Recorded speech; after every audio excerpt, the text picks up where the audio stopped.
The best soldier in our regiment was Lieutenant Herman Braille. Braille's home was in Ohio. None of us knew him well, but our general liked him. Lieutenant Braille was a tall and handsome man. He had gray-blue eyes and long blonde hair. His shoulders were wide, and he had long legs. He always wore his best uniform, even when he was in a battle. He was a well-educated gentleman, and he was about 30 years old. Artists liked to paint pictures of soldiers who looked like Braille. Braille was either very brave or very foolish. He did not behave like other men. Soon after Braille joined our regiment, we fought a big battle. Men were killed on his right, and men were killed on his left. But no weapons injured Braille himself. He never tried to find a safer position. He walked or rode his horse slowly as the bullets and cannon shells flew through the air. Everyone noticed him. The fighting was terrible, but Braille did not care. During that battle, the general sent a messenger to Braille. He ordered Braille to take cover. This was unusual.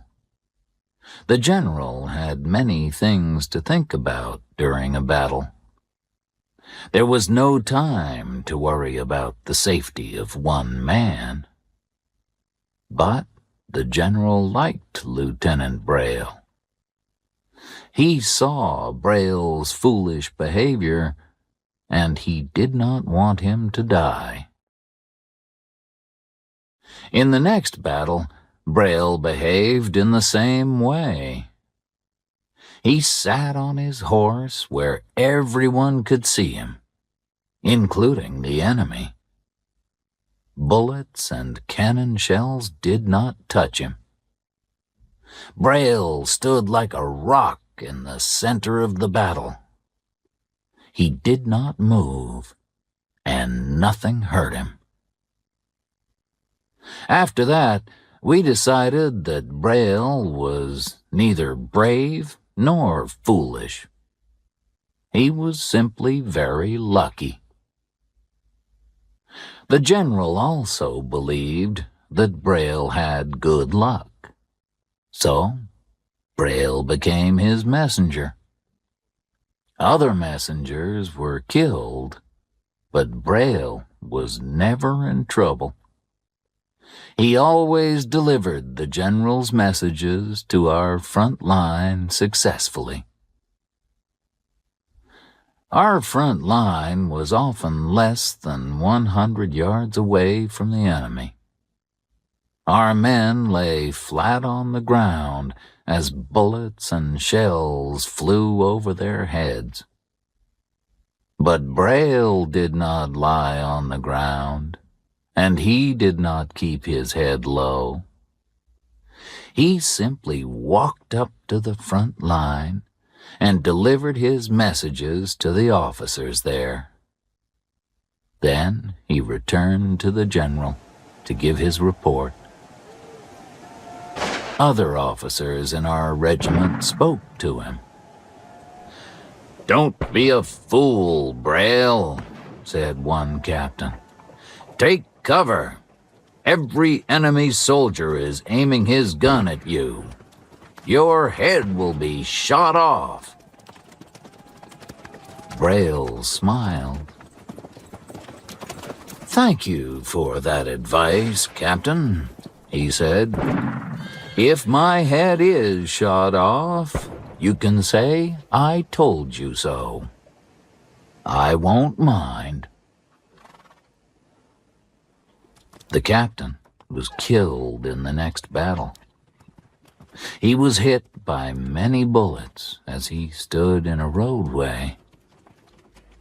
Braille was on the road too. He was going to deliver a message. He got off his horse and pulled the captain's body to the side of the road. The enemy was still firing its guns. Braille placed the captain's body carefully on the ground. He put the captain's hat over his face. Then he got back on his horse and delivered the message. After that day, everyone liked Lieutenant Braille. Braille was brave and foolish and lucky. We were pleased that he was in our regiment. When he was with us, we felt safe. We wanted his luck too. But Braille could not be lucky forever. He was lucky now, but luck does not last. The regiment reached Resaca in Georgia.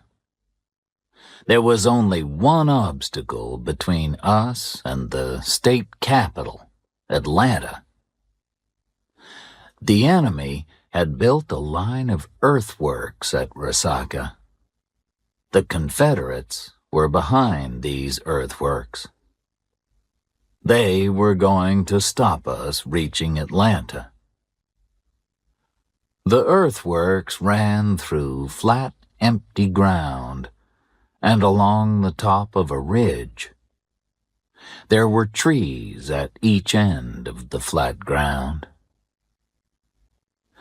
Our regiment stopped moving forward, and we camped. We knew that we were in a good position. Our picket line was in the shape of a half circle.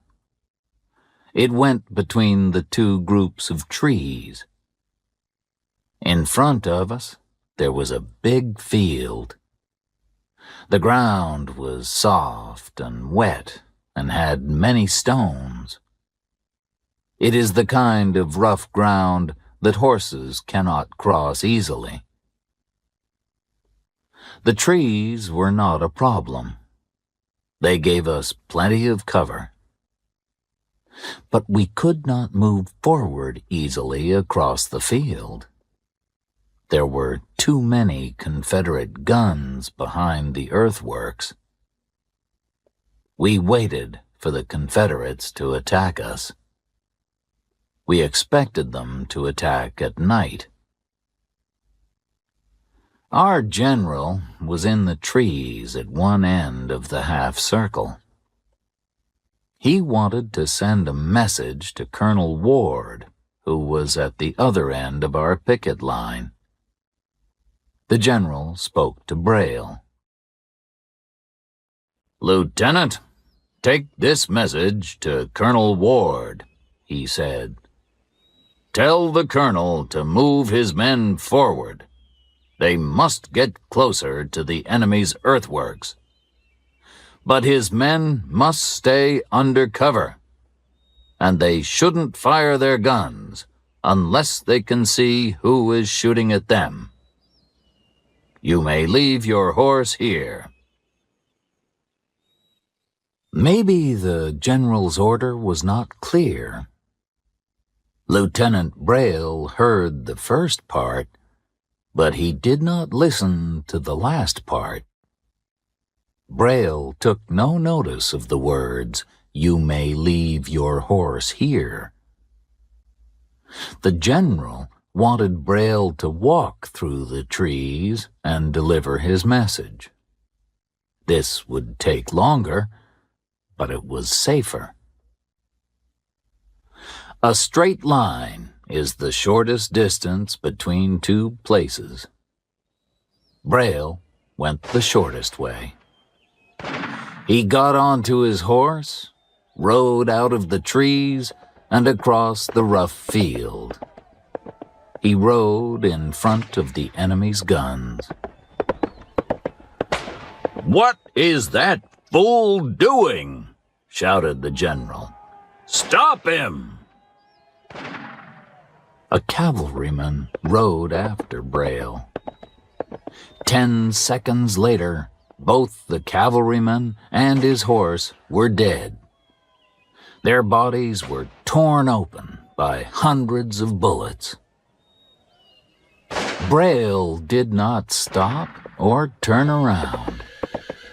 He galloped his horse slowly across the rough ground. Braille was less than 200 yards from the enemy's guns. He smiled as he rode through the smoke and bullets. His hat was shot from his head, and his long blonde hair lifted and fell as his horse moved forward. Braille sat straight in the saddle.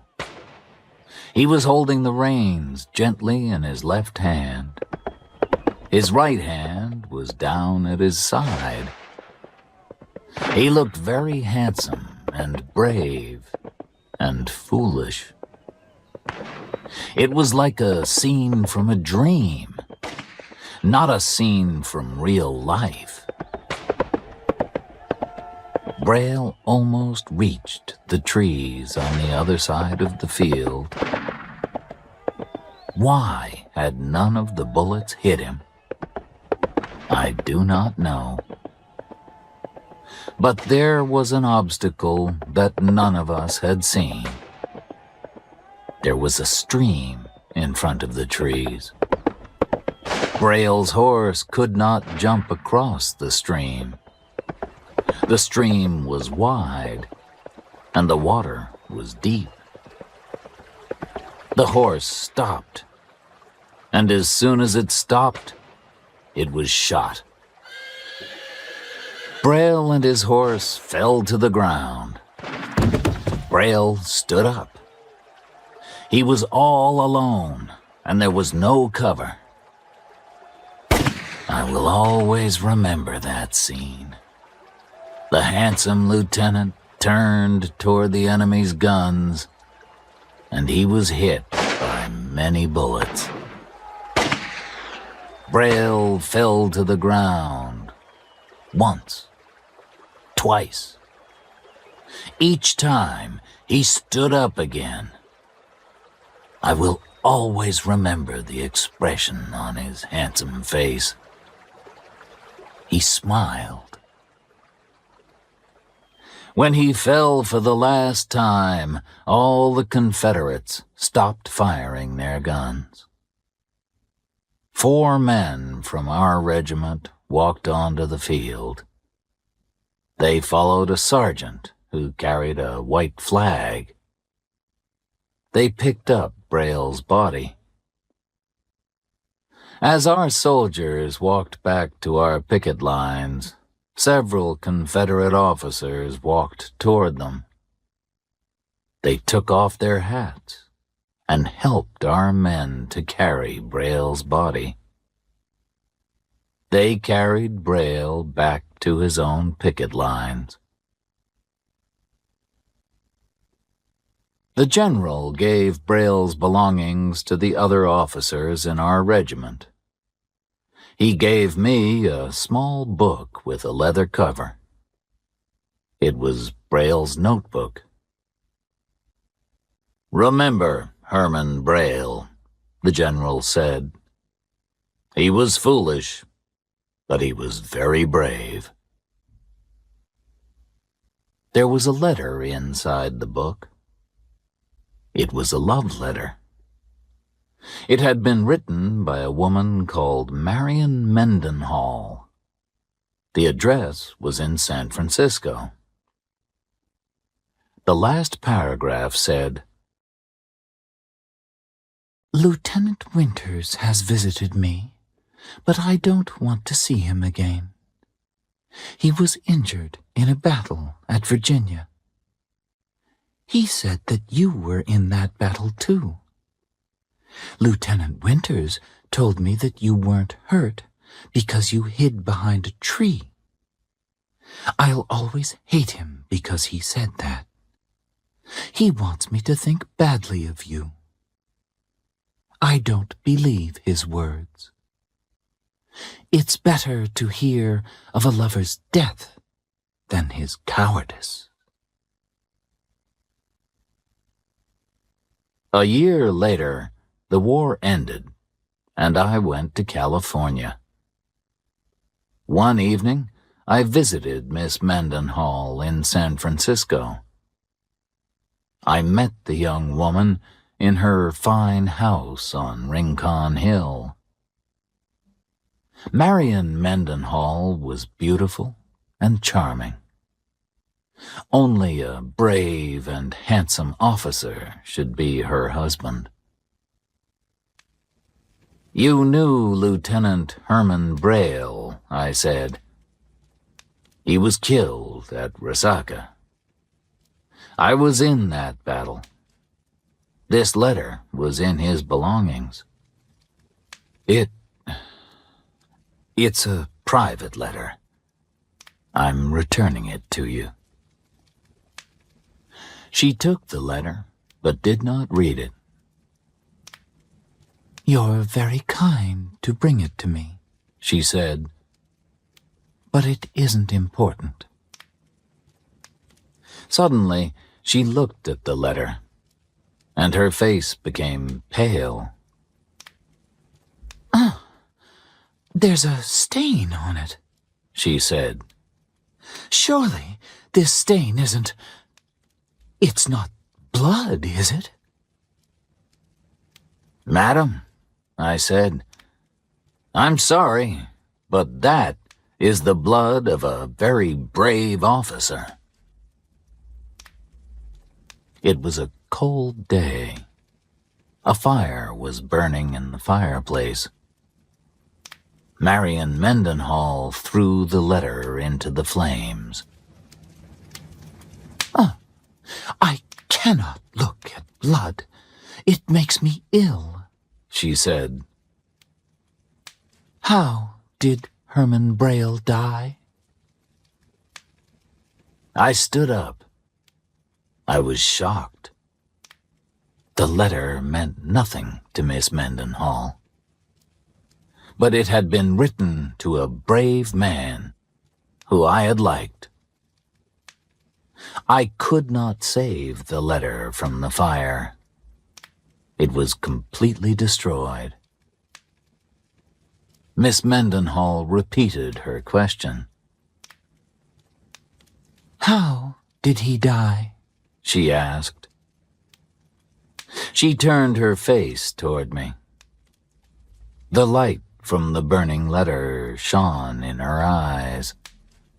Now her cheeks had become red. The color reminded me of the stain on the letter. She looked very beautiful.